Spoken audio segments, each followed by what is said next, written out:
you spend the same amount of focus that you spend on your phone, if you're spending that on your health, you're very, very likely very, very healthy. Supplement is not, take it just in case. Welcome to The Search for Wellness, the podcast where we explore what it truly means to live a healthier, more fulfilling life. Each episode, we dive into inspiring stories, eye-opening conversations, and practical tools to help you nourish your mind, strengthen your body, and uplift your spirit. This is your space to learn, grow, and discover new ways to thrive one step at a time.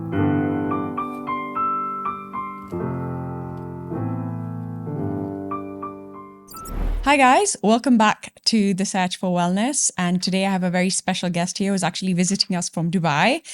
Dr. Elie, for those who haven't had the pleasure of meeting you, would you like to introduce yourself, please? I'd love to. So my name is Dr. Elie Abirached, and I specialize in healthy aging and biohacking strategies. I call myself a strategist because even though my ego loves calling me an expert, I'm not really, because the more you know about this, I think you've experienced the same. The more you find out about this, the more there is to find out about. It's an ocean, and the depth and width and length of it is not completely known. So every aspect of this, we're always learning, and it coincides really, really well with the definition of health. Health is not a destination; it's a journey. So I am on this journey, and I'm excited to be here. Oh, I'm so excited to have you here, and thank you so much for doing this and being a part of this journey of mine also. My pleasure. I wanted to ask you, what is your why behind what you do? I think it's a simple why. It's not going to be profound. It's not going to blow your socks off or anything like that. It is living life to the fullest. Everything started with me almost as a survival mechanism, but now as it goes through the maturity stages, it was a survival mechanism. Then it turned into living life to the fullest, and now I'm transitioning into how can I contribute to the overall well-being, because well-being is a shared endeavor, right? So unfortunately, what I'm seeing in wellness, in biohacking, in well-being, in all of whatever falls under those headlines, is that it's being a little bit gated, meaning that people that are regular Joe that does what they do throughout the day, work 8-10 hours a day, how would they take care of their well-being? Do they have the tools, the information? What skills can they transfer to that? How could they create awareness around it? How would they be able to do that? So I'm particularly passionate about that aspect of well-being at the moment, because at the end of the day, if one of us is unwell, we're all unwell. We're a unit. We're one. We function. And COVID taught us that like that. It was a slap in the face, right? And this is where this whole thing actually blew up, as you know. Yeah. I think it's important for people to realize that that whatever you want to call it, be it longevity, be it biohacking, be it well-being, whatever it is, it cannot be gated. It has to be something where everyone is able to share into and understand and begin to apply to their own lives, no matter what they do. Yeah. And what's interesting about biohacking is it's available for anybody and everybody to use. It's the simplest tool. It's the simplest hack. But many people stray away from biohacking because they think it sounds like something so like woo-woo or esoterical or very scientific and very difficult to do. So maybe you can step into a little bit about what biohacking even is. Yeah. So the word is a little misleading, I think. And then it became a little pompous also. And then it was, fun to use. And, what is that? It's mysterious. It's all of that. But, ever since the caveman, we've been biohacking, The first time they touched fire and they said, that's biohack. Like you've learned from and that's what biohacking is experimenting and seeing what works best for you. But the way I generally define it is understanding the environment. And when I say the environment, I don't mean the general meaning of the word. I mean your own environment, what you're exposed to and what's happening in your internal environment. We know so much now about where our immunity comes from, what sort of things influence our body to be healthy, things such as bloating, brain fog, lack of energy, all of the stuff that everyone almost experiences. There are really, really clear reasons what they are. And then some things work for me, and I'm able to overcome these, and I don't feel them. But it doesn't mean that it applies for everyone. So biohacking is a unique endeavor, a unique experimentation, like a scientific method that is made especially for you, of how you would apply certain aspects into your life, to your existing environment, and to your internal environment. And when you take on a client and you go through their, history, their records and everything, do you prescribe them these hacks while, seeing them? It's more teach a person how to fish rather than, give them fish. So we begin to kind of work on mental state and shifting lifestyle more than anything else. Mm-hmm. So my program, for example, is not a subscription-based program. It's not like you pay every month and then you stay forever. Someone is holding your hand, because that's not how it works. Yeah. It's not the right approach for true wellness. You need to do it without really thinking about it. You'll notice from your own, routines, the stuff that you do, most of them you don't think about. You just do. This is what true wellness is. If you have to force yourself continuously to do certain things, you are actually most likely negating the benefits of those things because of your own stress and anxiety and all of the stuff that are happening in your brain in order to get them done. So integrating it, making it that just what you do is the ultimate goal with this. So I do obviously give them advice, and we have always a conversation about all sorts of things, stuff that have worked for me, and I always clear about you need to experiment of what works for you. I mean, there's overarching truth that work on everyone, but we still need to kind of personalize them for ourselves. And what are those overarching truths that would work for everyone? I mean, so for example, if you're not aware of your sleep hygiene, that's an issue. And we know that for everyone, no one can say, I will thrive with bad sleep hygiene. It's not possible. Or if someone says, I do not work out ever and I'm thriving. No, that doesn't happen. These are the overarching, so the big ones, your nutrition, your movement, your mental health, and the stuff that you recover with, most importantly, sleep. A lot of people think biohacking is to do with using all these like expensive tools and equipments, like a red light panel or an infrared sauna or a hyperbaric oxygen chamber. I mean, what are your they have a place on that? But the way I describe them is they are so everything that you need already exists in nature, right? If you have the effort, if you have the opportunity, you're able to find everything there, and everything is derived from there. So you said it already. They're tools. They're just tools. They're devices for convenience. They're not the end all. Now, by experimenting, by stacking, by doing them at the right time during the week, at night, morning, you'll see certain results. Yeah, great. If you have the time, the inclination, that's fine. But this doesn't mean that without them, you're not able to thrive. Getting early sunlight in the morning is much, much better than any red light panel or PBM or anything that you would do, for example. Doing a proper, strong, regular, disciplined, personalized breath work for you over the long term is much better than anything else that you could do where you're getting extra oxygen or they're all great and they have great benefits. And I do them myself whenever I can because I'm fortunate to have these.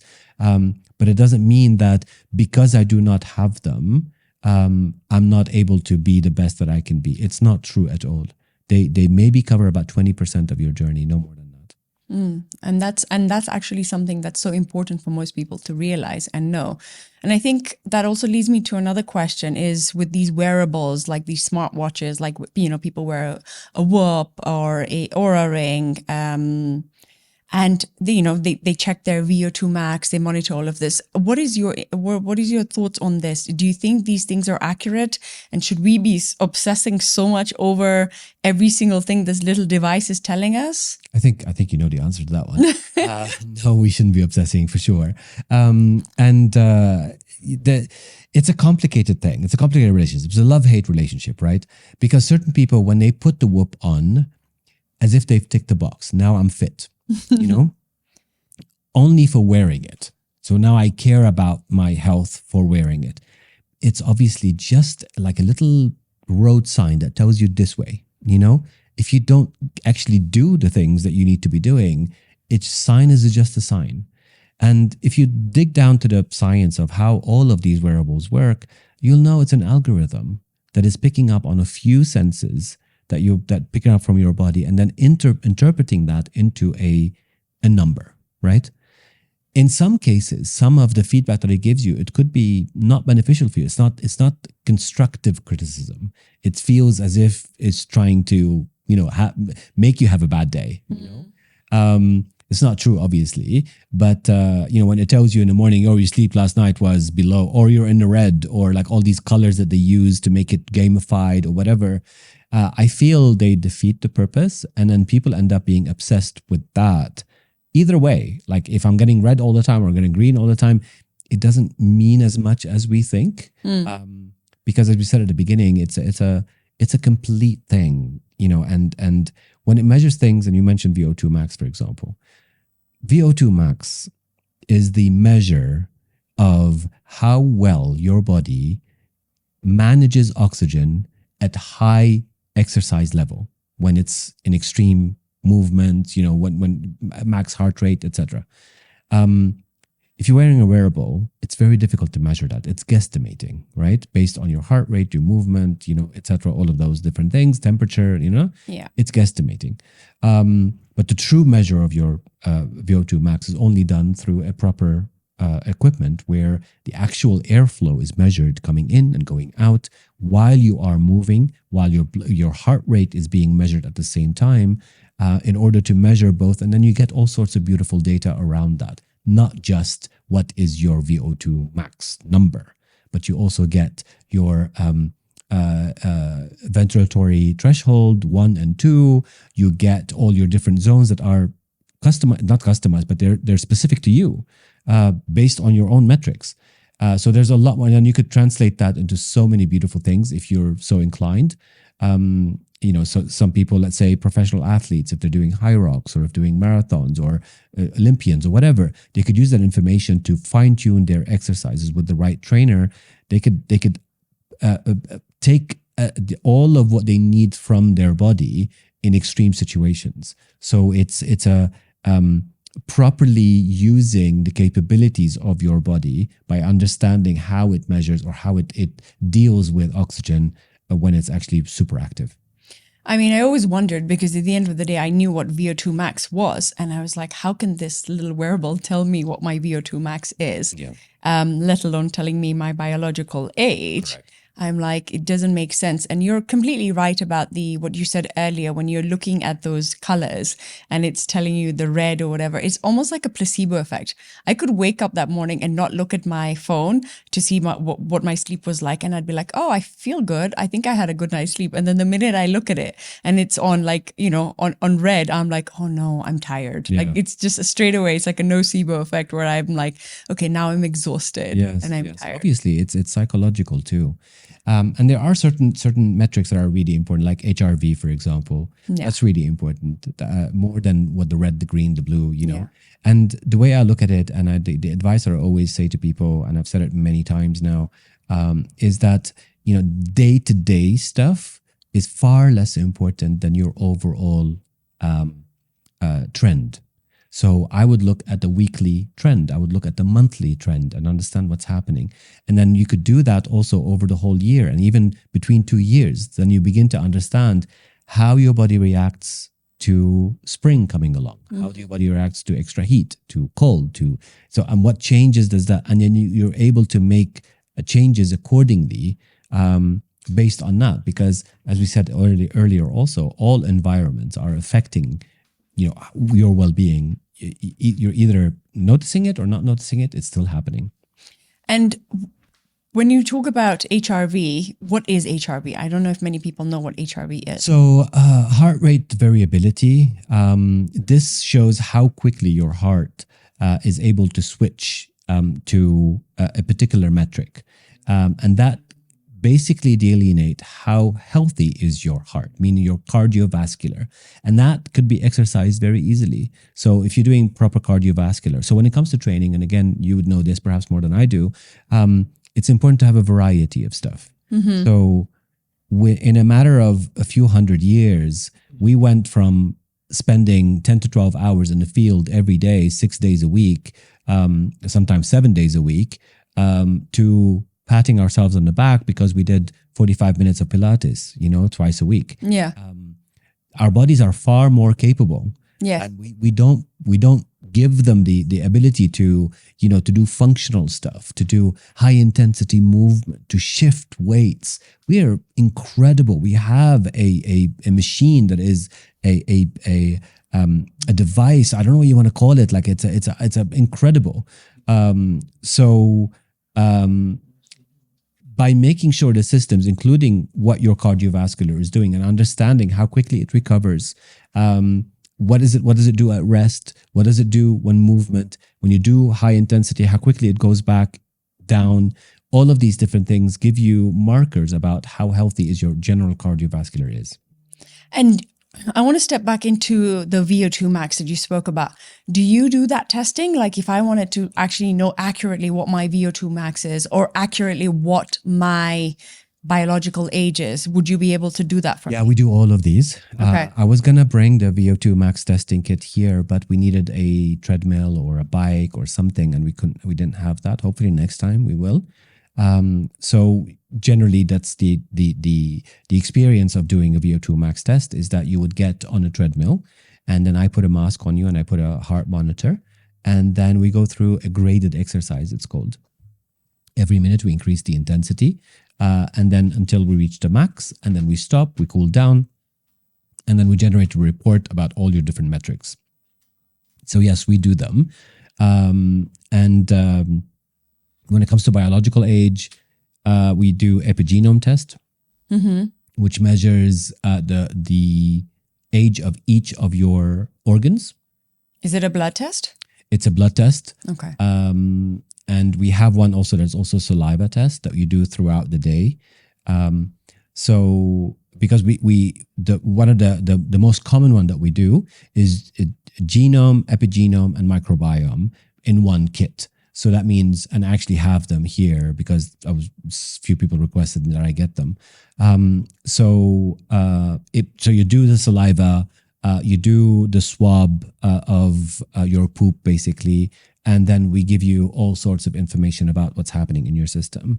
And this is also part of the Limitless Human program. So we measure that, and we measure it. Maybe it depends on people. I measure it twice a year. Okay. So it depends on the individual and how keen they are. But generally, once you begin to understand what's happening with your body, you get a feel. We were talking about that earlier, is that you sense, there's a sense where no, my stomach is off. Or like, there's constantly walking that thin line, right? Between what the environment is throwing at you and what your immunity is doing, and trying to balance these two together. And, I think also when we talk about something called gut feeling, right? When you have a gut feeling, it's still part of the good bacteria in your gut that are creating that feeling. And a lot of us have lost that sixth sense and then innate ability to understand, okay, this is happening to me. Why is this happening to me? Wrong or right? And we've stopped reading the signs of the body. And what else is it that I would say, like now, if I came to you, what else would this test of yours tell me about my gut? So it will also tell you your intolerances. It will tell you the stuff that you're able to process better than others. It will tell you the stuff that you shouldn't be eating because your body struggles to convert them. Because obviously nothing ends up the way you put it in your mouth, right? So the body needs to do a lot of work to take the right nutrients out of something. So it tells you all sorts of things, your predispositions, genetic stuff that you've inherited from your mom and dad, and so on and so forth. If you have sensitivities, for example, let's say caffeine or whatever. So you begin to understand a little bit more, and you begin to manage it a little bit better. And as you were saying also about gut feeling, we've completely, forgot the language of our body speaks, or the body language, I like to call it. So whenever you have a heartburn or bloating, or your poop is too soft or too hard, or if you're feeling discomfort of any sort, your body is literally screaming at you. This is its way, because everything else, it will do it without you noticing. If there's slight issues or a little bacteria or a virus or whatever, it will deal with it on its own without letting you know. Obviously, with biohacking, we want to know about these things so we can help it. But whenever you actually feel a sensation, it's the same like with drinking. If you're thirsty, that means you're really dehydrated. Yeah. You feel thirsty. So it's the same with that. When the body is giving you regular heartburns, or you wake up bloated regularly, or certain things bloat you, it's literally screaming at you. It's almost like your body is speaking to you. I need some help. I need some support here. And could you talk a little bit more about chronic inflammation? Because I think that's the other issue, is that many people are going through that, and almost everyone you hear is going through some sort of chronic inflammation, chronic stress. That word chronic has just become a very big word these days. Yeah. So chronic, by definition, it means just for a long time. So it is for a long time because we're not listening. We're not making changes to our lifestyle despite the stuff that we know. For example, we're having poor sleep, or when I eat, I don't feel great, or I'm irritable, or I snap at people, or I can't focus.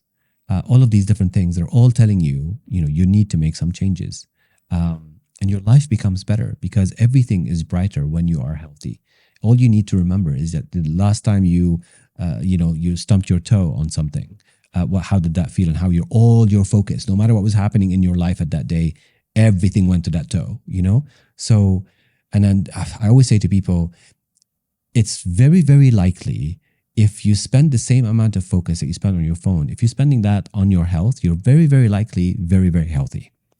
Just that amount of focus. Interesting. So our general focus is not on our health, and therefore we're completely unaware of what sort of inflammation is happening in our body. Now, inflammation is not bad. Stress is not bad, right? But in moderation. So we need inflammation to grow. That's what inflammation is for. Stress, we need it. Otherwise, if it's not there, we would die. Simple as that, So it helps us to deal with dangerous situations. It helps us to be ready for whatever is coming. But modern life has put us in a situation where it gives us fake signals that you are in danger. So you're constantly switched on, and everything in your body working optimum, trying to keep you thinking that you're going to be in danger while you are not really. And that's really, it uses all the resources and it exhausts so many things. And you end up with things such as, bad skin, hair loss, upset stomach, and so on. But also it doesn't end there. It's a multifaceted thing. But your environment is always trying to kill you or trying to heal you all the time, right? So the chairs that we're sitting on right now, the glue in them is not helping us at the moment, right? The air that we're breathing from ACs, if you had ACs, that's not helping us. Luckily we don't. So in Dubai, it's very, everyone has that. So the detergents that we use, we were speaking about that earlier also. The detergents that we use, the shampoo, the creams, the body lotions, the shaving cream, the stuff that are being wrapped in, anything. Plastic. Whatever, plastic or otherwise, like all sorts of lining, like, cooking ware, everything is trying. So it's impossible to kind of say, I'm not going to have any of that. Like, you might as well be in a bubble then. Yeah. It's not, you're no longer functioning. It doesn't work that way. So you mitigate whatever you can mitigate, but the more important aspect is to work on your own immunity, because the body is super capable. It will handle all of that. But if it's weak, this is when things starts happening, going wrong, And where does the immunity or the immune system live? It lives in your microbiome. 70 to 80% of all immunity derives from your microbiome. Where is your microbiome? We were talking about gut health. That's true, but it doesn't end here. It's not just the gut. Microbiome starts from your mouth, your nose, and it goes all the way to the other end, right? Yeah. So your gums, your teeth, everything needs to be your tongue, the passage to your gut. All of that needs to be working well. And generally, whenever you have bacteria or worms, or when we find that quite regularly with people, they end up everywhere. In liver, in pancreas, in kidneys, in your sinuses, in your ears, all sorts of places, because it spreads, and that's your microbiome. And it doesn't end there too, because microbiome also lives on your skin. Yeah. So the bacteria on our skin keeps us healthy. Without it, we won't survive. But at the same time, we're constantly bombarded with new bacteria. When we shook hands when I first came, we've exchanged our microbiome. Yeah. Every door handle that I touch, every person that touched it before me, I've exchanged my microbiome with them. Every elevator button, and the list goes on, right? Yeah. So how can you mitigate that? You know, so it is important that you work on your own immunity because the body is capable of dealing with all of that. And this is why whenever you're on an aircraft, majority of the time you'll always fall sick after going on a plane. Especially if your immunity is weak. Especially, 100%. yeah, because the amount of people you're exposed to and the amount of germs It overwhelms it. Yeah. Yeah, it overwhelms it a lot. Yeah. What is one therapy that most people know you for? Something that you do that like you're specialize in? I don't have one that is Okay. special. Perhaps is a more well-rounded sort of approach to things. But people know that my favorite is the hyperbaric chamber. Yeah, I love that. I love hyperbaric oxygen. That's one of my favorite things also. Because it's not in nature. It's hard to find it in nature. I've done lots of altitude climbing and I don't enjoy diving, but I've done it. But there's nothing in nature that you could truly kind of get that. And now there's a whole therapies that I'm kind of working on a little bit, and it's kind of coming into, I mean, it's not new at all. It's hypoxia and hyperoxia also. Yeah. So managing your lungs. So these are difficult to do in nature. You'll have to, force yourself in order to expand what you can do. But again, and they're not new, right? I mean, obviously that the hyperbaric chamber has been around for decades and decades. People have used it, anything from brain illnesses to recovery after surgeries to all sorts of things. So, but it's not easy to find. But everything else, when it comes to grounding, light, air, water, all of that, I try to get from nature. Nice. What are some of the types of people that have walked through your doors, and what kind of healing have you done on them? So at the beginning of I like to call the awakening, there's a spiritual awakening happening in the last 15, 20 years. And now it seems like in the last 5 to 10 years, there's more of a wellness now turning into well-being because the two are merging together. When the spiritual awareness plus the wellness awareness kind of come together, you have well-being because then it encompasses everything. So when it first kind of coming into prominence, it was more athletes that I was dealing with. So it's more about optimization. But now regular Joe, anyone just like me and you, wanting to do better because we know we could do better. This podcast was created to remind you that we are all on this wellness journey together. If you're enjoying these conversations here, I'd love for you to subscribe, share, and spread this love. Your support means the world to us, and it really helps this community grow. With gratitude, lots and lots of love, always. Do you get people of all ages, of all walks, of all lives, like coming in? So recently, I've been starting to get younger people, like in their 20s, but the shape that they're in is so sad, though. So their general health shape because they push themselves too much, or they drink too much, or they don't move in the right way, or they've experimented with peptides and other things like that. That may have not been, done well for them. So it's now becoming a lot more varied. But I generally see more women than I do men. Okay. And why is that? They're just more intuitive to their health. They're generally more aware of it. While men, we're men, like we can go through this. It's fine. Well, it's not true, right? So we're all the same. But it's becoming a little bit more equal. However, I have to say, my men won't love that. But women are more disciplined when it comes to their own health. No, I agree. I think women are definitely more disciplined than when it comes to their own health. And do you see people with more chronic inflammation, or is it somebody who's just listen, I just need this for myself. I just want to get better.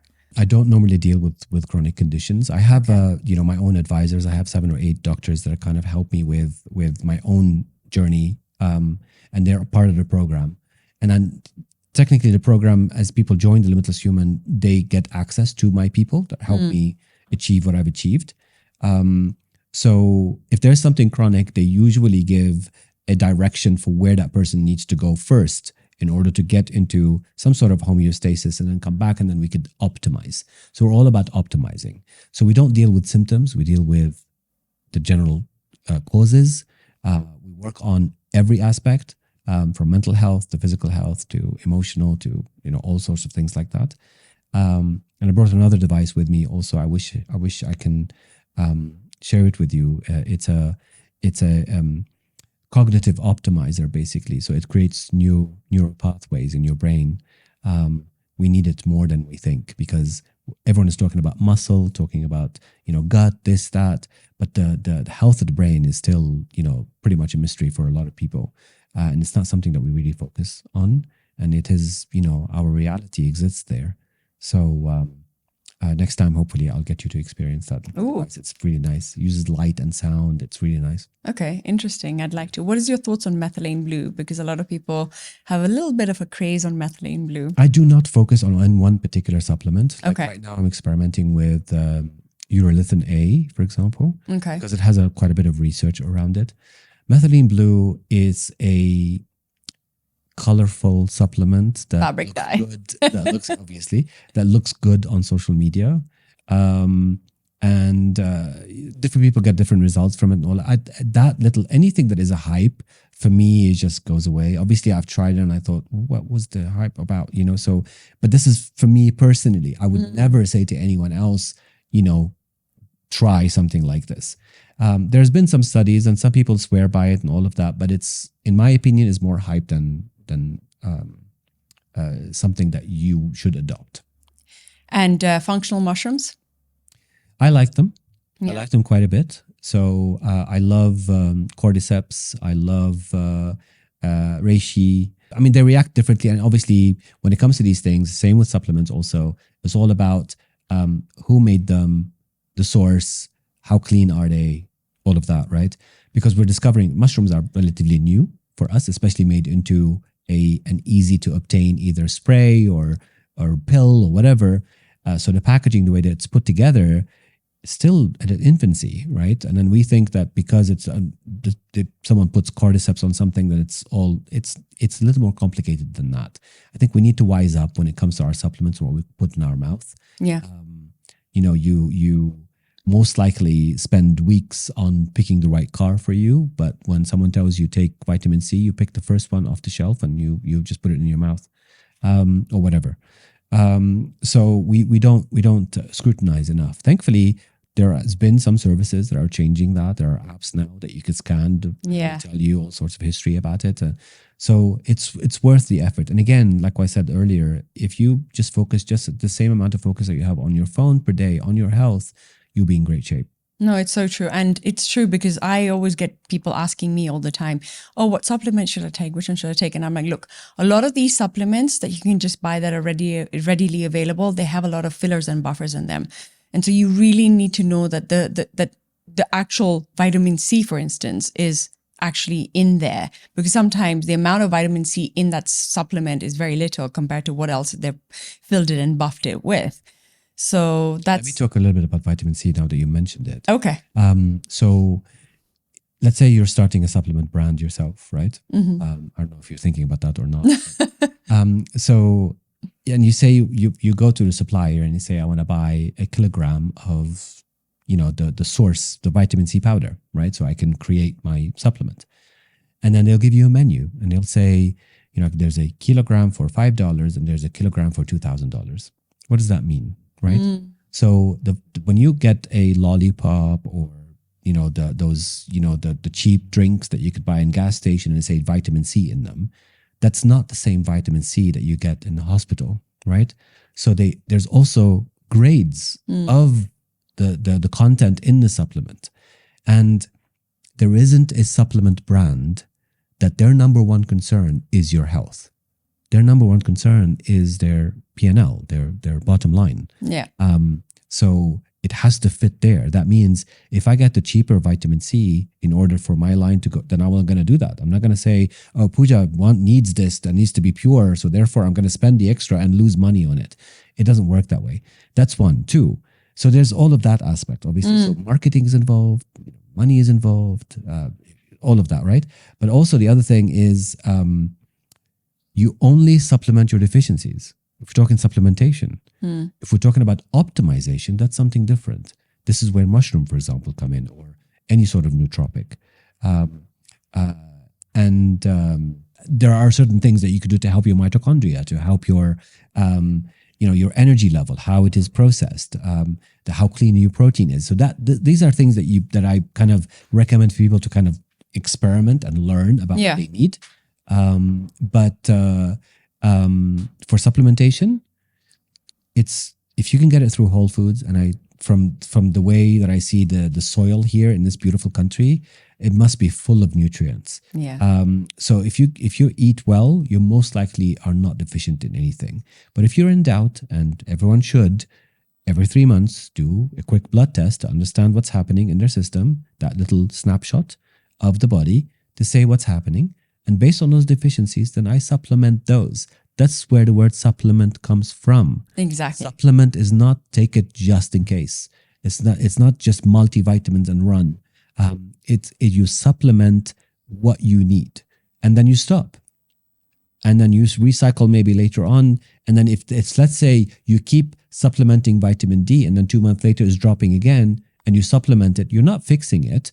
You are just treating the symptom. You need to understand why your vitamin D is dropping regularly.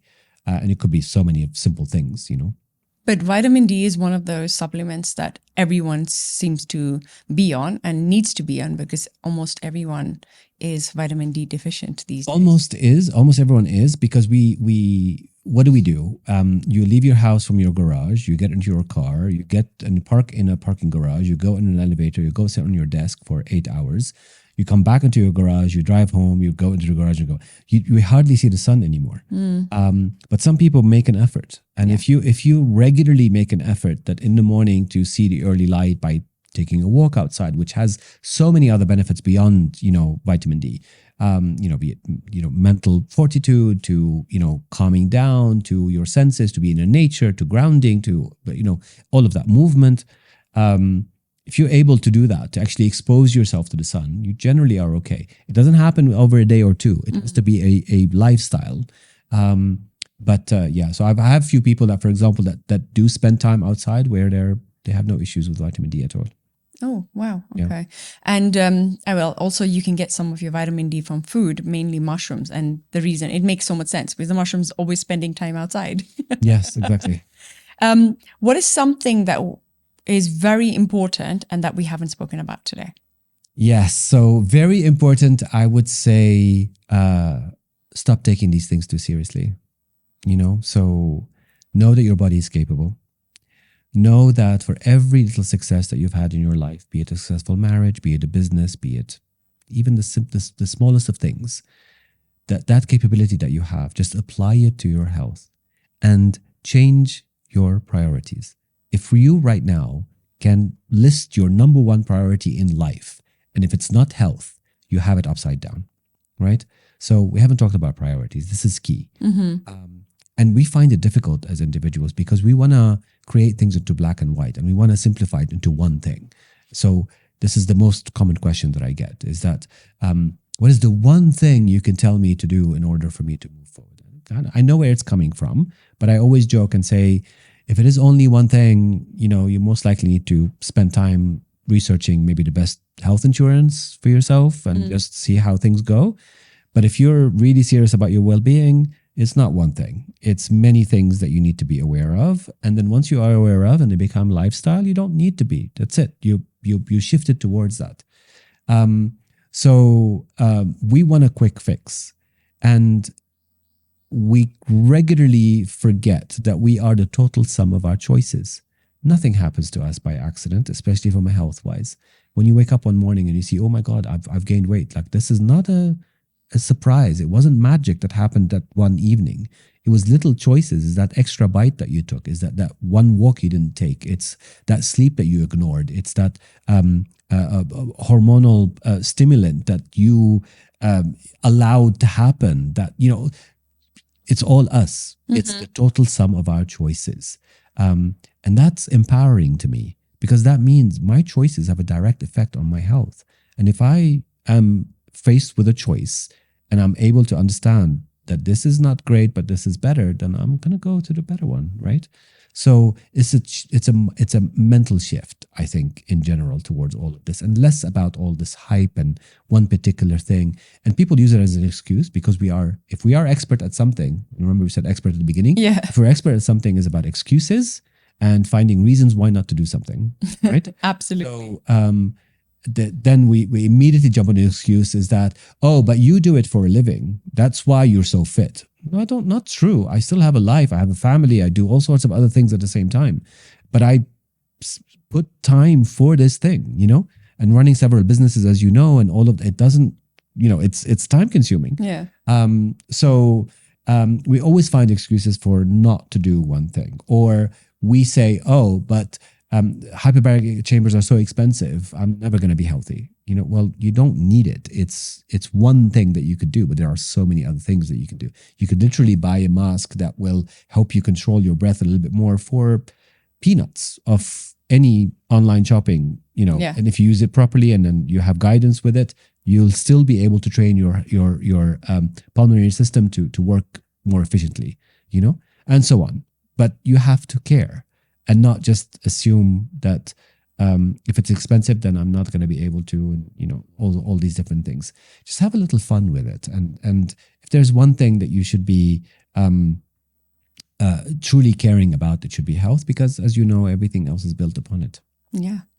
A healthy person has many problems, but a unwell person has only one problem: to stay healthy and to become healthy again. Yes, we ignore it. We take it for granted. Yeah. We take our bodies for granted. Absolutely. If somebody in Kenya wanted to work with you and be part of your Limitless program, how can they reach you? So my socials usually is the easiest. Okay. My team is amazing at getting back to people. So it's Limitless Human. And the website is limitlesshuman.ae for United Arab Emirates. And you get lots of information there. Okay, and I'll also add it to the captions of the episode so that people can click on it and they can find you. Awesome. My WhatsApp is even there too, so I'm happy to always speak to people. Well, thank you so much for doing this, and I think it was a really, really great episode. I personally learned a lot also. Awesome. And yeah, I think you're really on the right path, and there's many people who need you. I'm very grateful. Thank you so much for having me. Thank you.